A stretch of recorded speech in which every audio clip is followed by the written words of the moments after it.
Welcome to Crisis and Perception, where we examine the system shaping our world one book at a time. Today, we're doing a really substantial deep dive. We're looking at a work that really challenges the fundamental assumptions of our economic system. It's Thomas Piketty's latest collection of essays, Time for Socialism, Dispatches from a World on Fire, 2016-2021. Okay, let's just jump right in, because this gets to the absolute core of what we talk about here. When you look at economic inequality today, wealth concentration hitting levels we haven't seen in a century, it is almost always framed as, well, inevitable.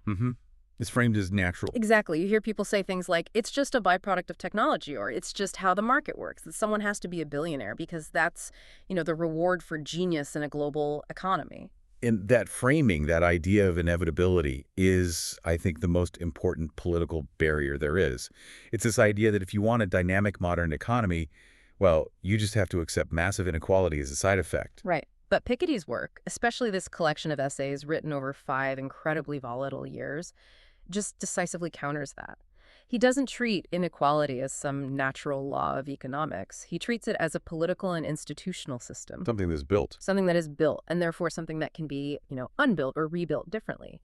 It all comes down to the specific choices we make about property, taxes, and power. So our mission today is really to get past the day-to-day policy arguments and focus on the deep structures Piketty is talking about. We're looking at the architecture of it, all power dynamics in the workplace, the actual mechanisms of redistribution, and how our democratic institutions are designed to manage capital. Or how they've failed to. Yeah. We're absolutely looking at the foundational architecture. And we have to be clear, our goal here is to stay impartial, to avoid any partisan spin, and just let the immense empirical data that Piketty and his team have put together, let that guide the conversation. Let's start with Piketty himself. He's a leading economist, of course. Yeah. But his real claim to fame is his methodology, right? He uses this incredibly long-term historical data. That's the backbone of everything. He's not just looking at models based on the last few decades. He and his collaborators are building these historical data sets that go back centuries. He spearheads something called the World Wealth and Income Database, WID.world, which involves over 90 researchers around the globe. Wow. And that lets him see these huge trends, these massive compressions of inequality, and then these really rapid reversals that are basically invisible if your data set only starts in, say, 1980. And his big books, Capital in the 21st Century and Capital and Ideology, they laid out that huge academic foundation. So where does this new book, Time for Socialism, fit in? Is it another one of those 1,000-page monsters? No, it's actually very different. It's a collection of his monthly articles from the French newspaper Le Monde, written between 2016 and 2021. So you can think of it as a social scientist trying to, step out of the ivory tower and engage directly with what's happening on the ground. So these were written in real time, responding to things as they happened. In real time. Responding to the surge of what he calls hypercapitalism, the rise of populism, Trump, Brexit, and of course the climate crisis. He's basically using his historical data as a fact check against the political complacency of the moment. Okay, so if you had to boil down the central thesis of the entire collection, what would it be? In plain language. It's this. Extreme inequality is not an accident. It's not a law of nature. It is the direct result of political and ideological choices. And because of that, he argues that alternative economic systems, what he calls participatory socialism, they're not just possible, they are now urgently necessary. Okay, a complete system redesign. Let's start digging into the components of that, starting with his critique of hypercapitalism as some kind of fixed, unchangeable thing. He really attacks that idea by just showing how contingent it is. He uses this fantastic example from France, what he calls the Long March Toward Equality, which took place roughly between 1910 and 1980. It's proof that you can make massive changes when you have the political will. Give us the numbers on that, because the scale of it is pretty staggering. It is. So right before World War I, the richest 1% in France owned about 55% of all private wealth. More than half. Yeah. For 1% of the population. More than half, which of course means they also controlled the political leverage, the power. But over the next 70 years, that share fell dramatically. By 1980, it was down to around 25%. So what drove that change? I know the wars destroyed a lot of capital, but that can't be the whole story. It's not. The much bigger driver was the introduction of new systems. We're talking about high progressive income and inheritance taxes, the rise of strong labor unions, and the creation of the modern welfare state. It was a huge structural redistribution of both wealth and power. But as you said earlier, these trends can be reversed. And since the 1980s, we've seen a sharp reversal. A very sharp reversal. That post-war commitment to equality it wavered, and capital immediately started to reconcentrate. Piketty points out that even after that long march, the poorest 50% of the population today still owns just a little over 5% of the wealth. And in places like the U.S., that share is actually going down. And that is a really concrete example of how this reversal was justified, right? The Reagan administration in the U.S. Yes, the Reagan experiment is a perfect case study. Before Reagan, the top marginal income tax rate in the U.S. was, on average, around 82% between 1930 and 1980. 82%. That's almost unthinkable today. It is, and Reagan's reforms just slashed that top rate down to about 30%. The promise, the ideology, was that this would unleash this incredible wave of growth that would benefit everyone, trickle-down economics. So what did the long-term data actually show? Did it work? It showed the exact opposite. For the average person. The promised growth just never materialized. After 1990, the growth of per capita national income was basically cut in half. It dropped from about 2.2% a year to 1.1%. So the takeaway is pretty clear. Hyper-concentrating wealth didn't lead to dynamism.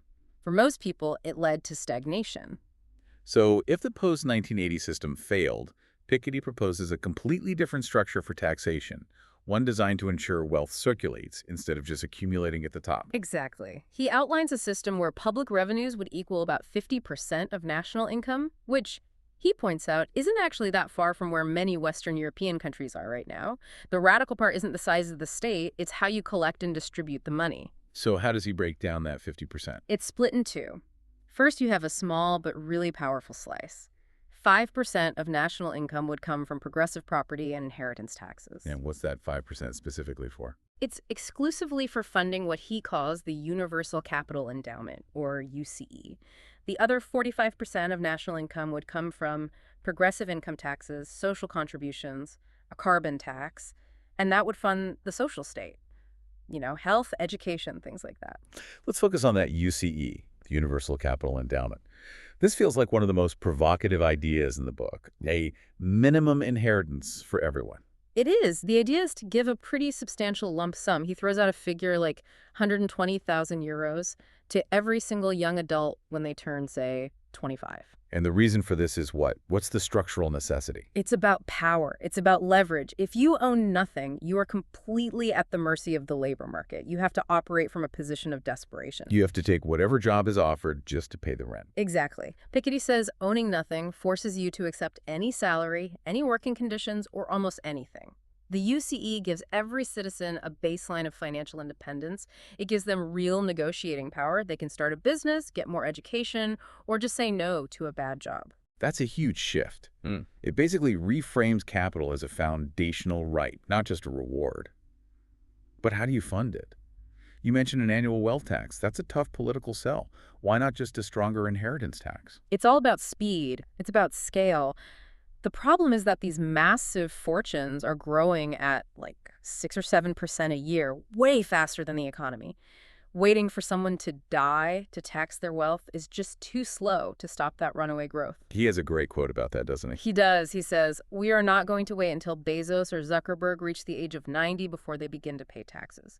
The tax has to be annual to put constant pressure on that accumulated capital and force it to circulate back into society during their lifetimes." And he's not talking about confiscatory rates, is he? No, not at all. He suggests rates could start at, say, 2% on wealth above $50 million and then go up from there. But he's very clear this can only work if you fight tax dumping. You need international coordination. Otherwise, capital just flees to the country with the lowest taxes. It's a race to the bottom that just drains public resources everywhere. Okay, so that's the property circulation piece. But he also argues that real equality means rethinking power, especially inside companies. Yes. This is the other half of the equation. You can't just move money around. You have to change the power dynamics. You have to move beyond this idea that shareholders are the only ones who matter. And the model he points to is co-management. Co-management, or co-determination. He looks at the German and Swedish models where, since the mid-20th century, elected employee representatives hold up to half the seats on the boards of directors of big companies. Even if they don't own any stock. Even if they own zero stock. And, when this was proposed, there were loud cries from the business community. But Piketty points out that the evidence shows it has in no way harmed economic development, quite the contrary. Why is that? What does it change? It gives employees a real stake in the long-term health of the company. It shifts the focus from just maximizing short-term shareholder profits to things like investing in human capital, sustainability, and stability. And he wants to take that idea even further, right? Even for shareholders. Yeah, he proposes capping individual shareholder voting rights. So in a big company, no matter how many shares you own, you might only get a maximum of, say, 10% of the total shareholder votes. Wow. So why do that? Why break that link between how much you invest and how much say you get? To prevent the hyper-concentration of decision-making power, it forces even the biggest shareholder to build a consensus, to deliberate with everyone else. If you combine that with 50% of board seats for employees, you completely transform corporate governance from a dictatorship into a deliberation. So it's about ensuring power circulates, just like property. Power, property, and knowledge, all three. Okay, let's talk about knowledge. Education.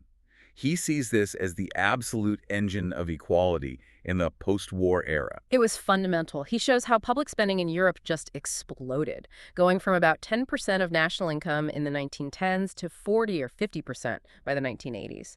And a huge chunk of that was education. Investment in education went up more than tenfold.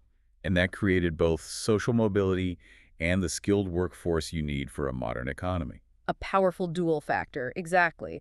But just like with wealth, we're seeing a dangerous reversal. In France, for example, the number of students shot up after the mid-2000s, but public investment just didn't keep pace. So what did that mean in real terms? It meant spending per student actually fell by almost 10% between 2008 and 2018, and Piketty calls that what it is, a massive social and human waste. You're actively choosing to underinvest in a generation. And the U.S. case is even more extreme. Much more. In the U.S., your access to higher education is overwhelmingly determined by your parents' income. If you're from the bottom 10%, you have barely a 30% chance of getting to college. If you're from the top 10%, it's over 90%. A 60-point gap. A 60-point gap. That's not an accident. That is a structural mechanism for reproducing inequality across generations. Okay, this brings us to a really critical link he makes. The one between all of this and the climate crisis. He says you can't have climate justice without fiscal justice. He's incredibly firm on this. He says no valid environmental policy can succeed without a global socialist project based on reducing inequality. And the reason for that is political legitimacy. People will not make sacrifices for a common goal if they believe the system is rigged against them. And the perfect example of this is the Yellow Vest crisis in France. It was sparked by a carbon tax, but it was really fueled by a sense of profound injustice. Completely. The French government tried to impose a regressive tax on fuel, something that hits working-class people the hardest.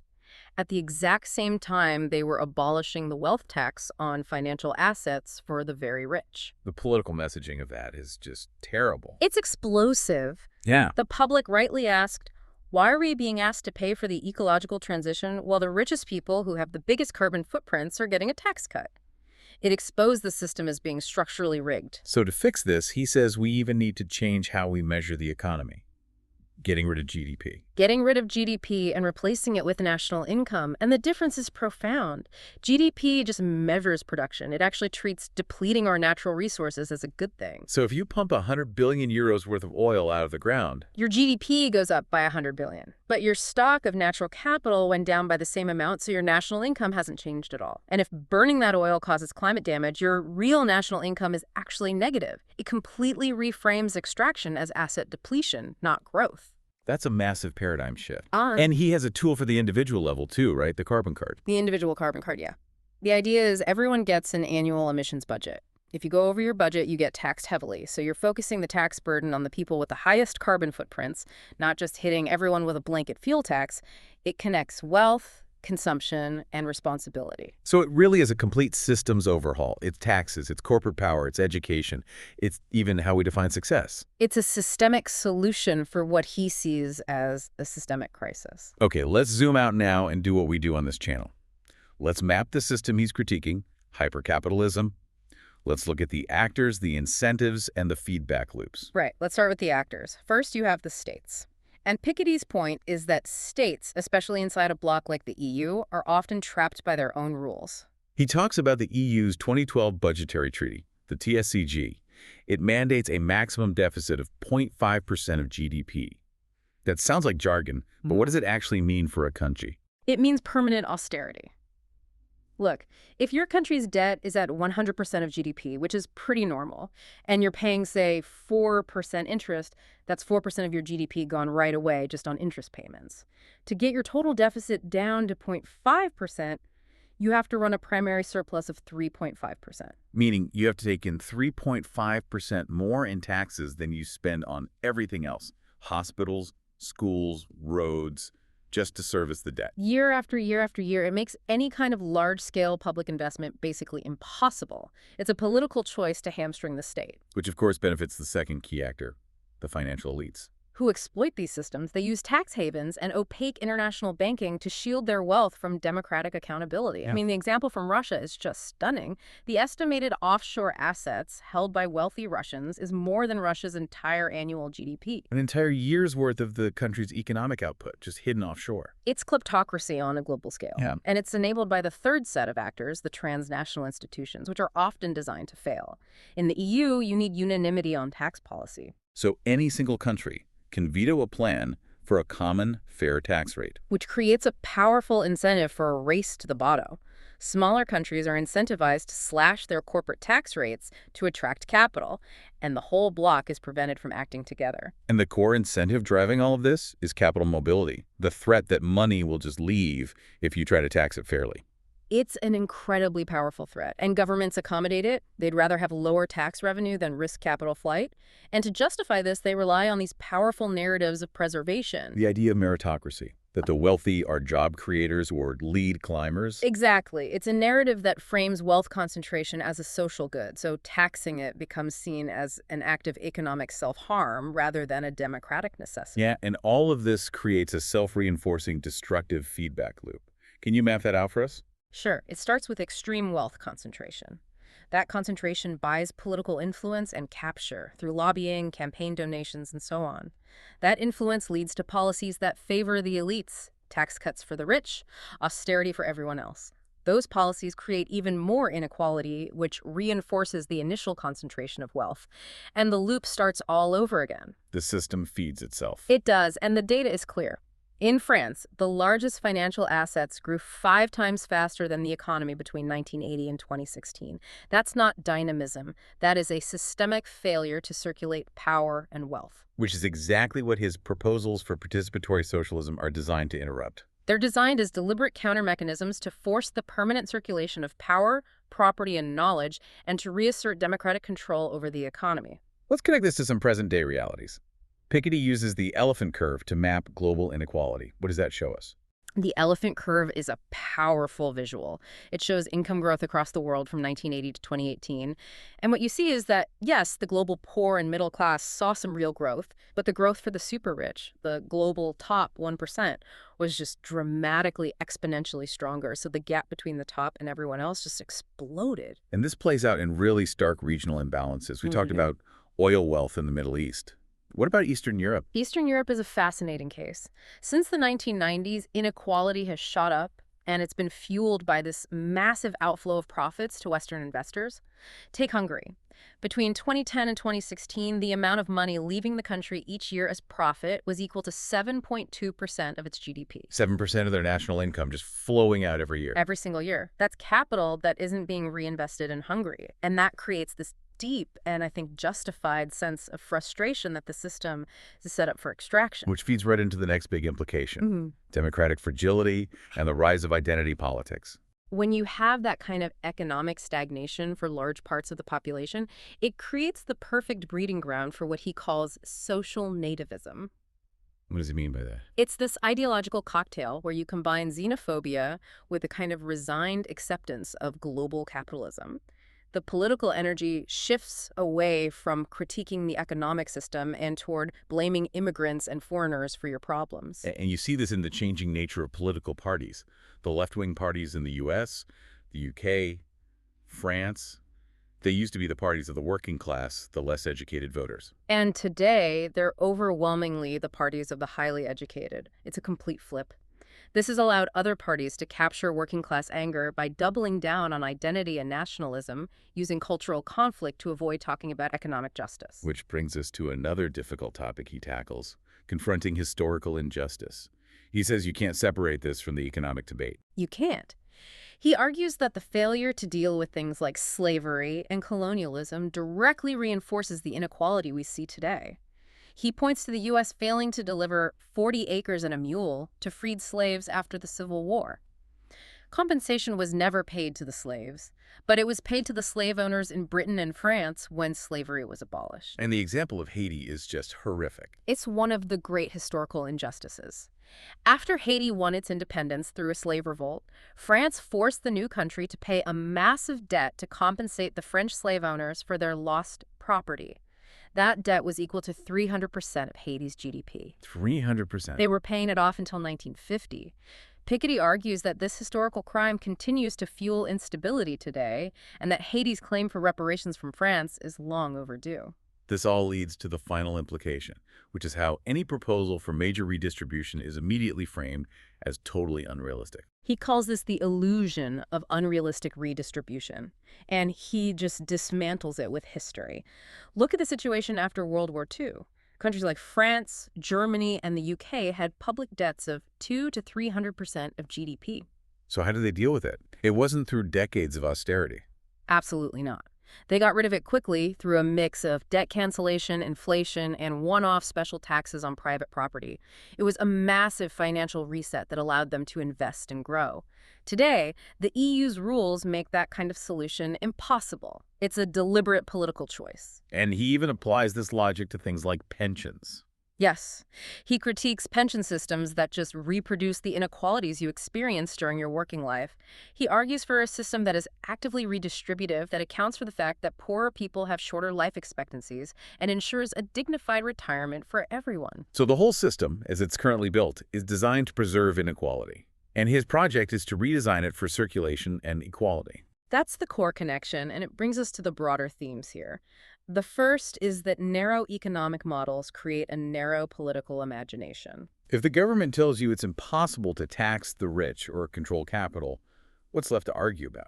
Exactly. The debate retreats to borders, identity, culture, all the things that distract from the structural economic failures. This creates what he calls the tension between democracy and capital mobility. When you have free trade without any binding social or fiscal rules, as in the EU, you get a system that is objectively structured to benefit the most mobile and privileged actors. The public's distrust isn't irrational. And so the solution is social federalism, the idea that political communities have to be able to set their own rules. They must have the sovereign power to align trade and capital flows with their own domestic goals for social and climate justice, rather than waiting for a global consensus that will simply never come. Well, that was an exhaustive deep dive. What's the final reflection we should take away from Time for Socialism? I think it's that inequality is always a political choice. It is never an economic necessity. The historical record is crystal clear on this. Systemic redistribution and shared ownership don't harm economies. They lead to greater prosperity and equality for more people. And his proposals aren't really that radical in a historical sense. Not at all. They're a return to the kinds of policies that successfully rebuilt economies after the war. So the key question he leaves us with, the one for listeners to really think about, is this. Go on. Given the extreme concentration of wealth and power we have today, what level of inequality can a democracy actually sustain before it breaks? Is real democracy even possible without democratic control over capital? And the final thought is that the change won't come from the top down. No. Piketty is clear. It won't come from some elite policy solution. It comes from citizens themselves reappropriating the economic debate, the data, and the power to redesign the system. An incredible body of work. Thank you for walking us through it. My pleasure. We've been dissecting Time for Socialism, Dispatches from a World on Fire, 2016-2021 by Thomas Piketty. We encourage you to read the book, support the author's work, or check it out from your local library. For a shorter visual overview of this topic, see the mini explainer linked in the description. If you enjoy systems-level analysis like this, please like, subscribe, and comment with books or topics you'd like us to explore next.